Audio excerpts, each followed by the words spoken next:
બનાસકાંઠા જિલ્લાનો જગતનો તાત મીટ માણીને બેઠો છે કે ક્યારે આ કાળા ડિબાંગ વાદળો અહીંયા આવશે અને વરસી પડશે। ત્યારે લાંબા વિરામ બાદ અમીરગઢના ઇકબાલગઢમાં મેઘરાજાની સવારી થઈ હતી।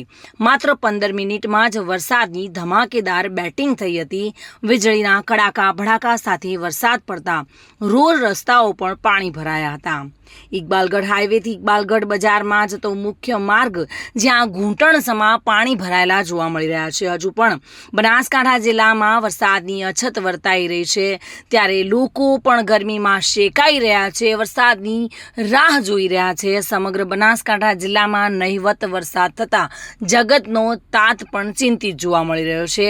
ત્યારે લાંબા વિરામ બાદ અમીરગઢના ઇકબાલગઢમાં મેઘરાજાની સવારી થઈ હતી અને 15 મિનિટમાં વરસાદ ધમાકેદાર ખાબક્યો હતો। જો કે આ વરસાદથી રોડ રસ્તા પર પાણી ભરાયેલા જોવા મળી રહ્યા હતા। Bureau report, today Gujarati news.